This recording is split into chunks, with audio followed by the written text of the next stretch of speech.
नमस्कार साथियों, आज हम पढ़ने वाले हैं ब्रिक्स सम्मेलन, जिसमें प्रधानमंत्री नरेंद्र मोदी शामिल होने के लिए ब्राज़ील गए थे और ब्राज़ील के रियो डी जेनेरियो में ये ब्रिक्स सम्मेलन आयोजित किया गया। ब्रिक्स सम्मेलन क्यों महत्वपूर्ण है, कितने इसके सदस्य हैं और विश्व की नज़र में ये सम्मेलन कितना महत्वपूर्ण था और कितना प्रभावी था। सबसे पहले अगर हम बात करें ब्रिक्स की, तो ब्रिक्स जो है वो मूल रूप से कितने देशों से मिलकर बना है, तो ये जो है 5 देशों से मिलकर बना है और ये 5 देश हैं। V for Brazil, R for रूस, I फॉर भारत इंडिया मतलब, C फॉर चाइना और S फॉर साउथ अफ्रीका। तो एक एक देश के पहले अक्षर को लिया गया और उससे बना दिया गया ब्रिक्स। आपके मन में सवाल आएगा कि ब्रिक्स की जो स्थापना है वो कब की गई थी, तो 2006 में ब्रिक्स की स्थापना की गई। ब्रिक्स में दुनिया भर के टॉप जो देश हैं, टॉप इकोनॉमिक वाले देश हैं, उसमें USA नहीं है, उसमें पश्चिमी ताकत नहीं है, लेकिन आप लोग देखेंगे ये वो देश हैं जिन्हें अक्सर करके पश्चिम विरोधी माना जाता है, जिसमें चाइना और रूस 2 सबसे बड़े देश शामिल हैं।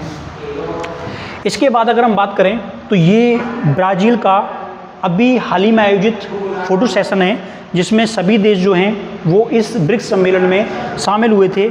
इसमें आपको प्रधानमंत्री नरेंद्र मोदी जो हैं वो दिखाई दे रहे होंगे बिल्कुल सेंट्रल में। इसमें कई सारे नए सदस्य शामिल हुए, कई सारे पार्टनर देश शामिल हुए। हम जानेंगे कि कौन कौन से नए सदस्य देश शामिल हुए, कौन कौन पार्टनर देश जो हैं वो शामिल हुए थे।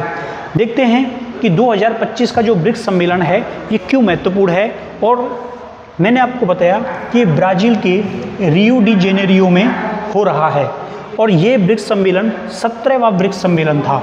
कौन सा ब्रिक्स सम्मेलन था? 17वां ब्रिक्स सम्मेलन था। और इस ब्रिक्स सम्मेलन में महत्वपूर्ण दुनिया के टॉपिकों को डिस्कस किया गया, जैसे दुनिया में बदलाव, दुनिया में क्या क्या बदलाव आ रहे हैं, जो युद्ध चल रहे हैं उन युद्ध पर चिंता जाहिर की गई थी। इसके अलावा जलवायु परिवर्तन हो रहे हैं, इसके अलावा दुनिया के अंदर आतंकवाद जो बढ़ रहा है, दुनिया के अंदर जो तनाव उत्पन्न हो रहा है, दुनिया के अंदर जो अविश्वास की स्थिति पैदा हो रही है, उसको डिस्कस किया गया। आतंकवाद, पर्यावरण और नई तकनीक यानी कि जो AI है, उस AI पर भी डिस्कस किया गया और ये बात की गई कि किस प्रकार सभी देश एक दूसरे को सहयोग कर सकते हैं, किस प्रकार AI का जो ज़माना आ रहा है उससे क्या क्या फ़ायदे लिए जा सकते हैं और AI के नुकसानों से कैसे बचा जा सकता है। इसके अलावा भारत की मेज़बानी यानी कि अगला जो ब्रिक्स सम्मेलन है वो इंडिया के अंदर होगा और भारत को ब्रिक्स सम्मेलन की मेज़बानी जो है वो भी सौंपी गई। तो बहुत इम्पोर्टेंट ये ब्रिक्स सम्मेलन था, जिसमें खुद प्रधानमंत्री नरेंद्र मोदी जो हैं वो शामिल हुए थे और अलग अलग देश के राष्ट्राध्यक्षों से इन्होंने मुलाकात की थी।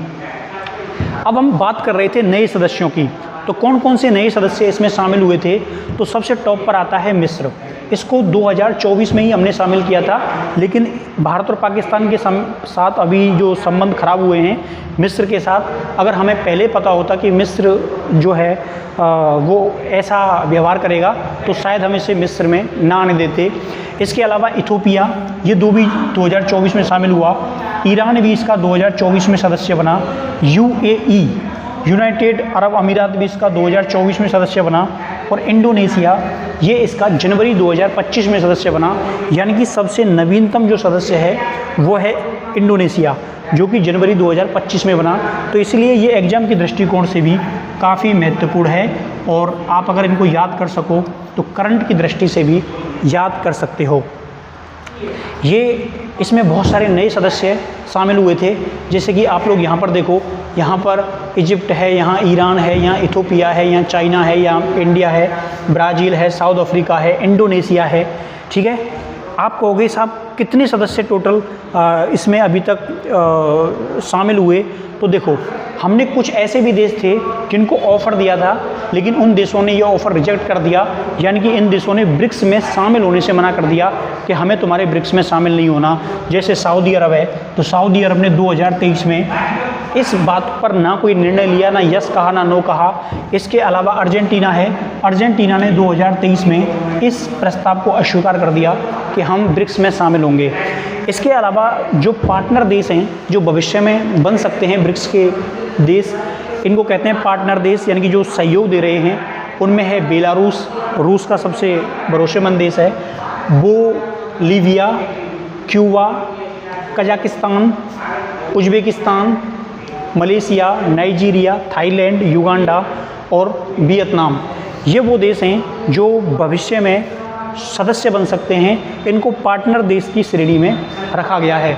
तो ब्रिक्स सम्मेलन के बारे में अभी हमने जो जाना, अभी हमने जो समझा, अभी जो बातें की कि ब्रिक्स सम्मेलन किस प्रकार दुनिया की नज़र जो है इस पर रहती है और ख़ास करके अमेरिका इसको बहुत नज़दीक से देखता है और वो इसको नाटो के विकल्प के रूप में भी कई बार देखता है। और ब्रिक्स देश अपनी करेंसी बनाने पर भी विचार कर रहे हैं। हालांकि इस सम्मेलन में इसमें रूस और चाइना के जो प्रेसिडेंट हैं, जो कि बहुत महत्वपूर्ण नाम हैं, व्लादिमीर पुतिन और शी जिनपिंग, वो शामिल नहीं हुए। व्लादिमीर पुतिन की अपनी समस्याएं हैं, वो युद्ध में उलझे हुए हैं, लेकिन चाइना के प्रेसिडेंट भी इसमें शामिल नहीं हुए। इसलिए नरेंद्र मोदी आपको यहाँ बीच में सेंटर में बैठे हुए दिख रहे हैं। तो ब्रिक्स की करेंसी की भी बात चल रही है कि ब्रिक्स की खुद की करेंसी होगी, जैसे यूरोपीय यूनियन की खुद की एक करेंसी है। इसके अलावा ब्रिक्स को अमेरिका जो है वो ये भी देखता है कि ये अपना खुद का जो करेंसी है, अगर वो डेवलप कर लेते हैं तो वो क्या डॉलर को चैलेंज कर पाएगी, क्या डॉलर को चुनौती दे पाएगी। तो अमेरिका कई बार ब्रिक्स को टारगेट करता है और वो इसे खतरे के रूप में देखता है। लेकिन ये जो ब्रिक्स सम्मेलन था ये काफ़ी महत्वपूर्ण ब्रिक्स सम्मेलन था। इसके अलावा इंडिया ने, भारत ने अलग अलग देश के जनप्रतिनिधियों से अलग अलग बैठकें की, अलग अलग जनप्रतिनिधियों से मिले और भारत के व्यापार, भारत की चिंताएं और भारत के लिए जो ज़रूरी व्यापार है उस पर ध्यान दिया। टैरिफ के ऊपर बात हुई और एक खुले बाज़ार की नीति को कैसे सार्थक किया जा सकता है उस पर भी चर्चा हुई।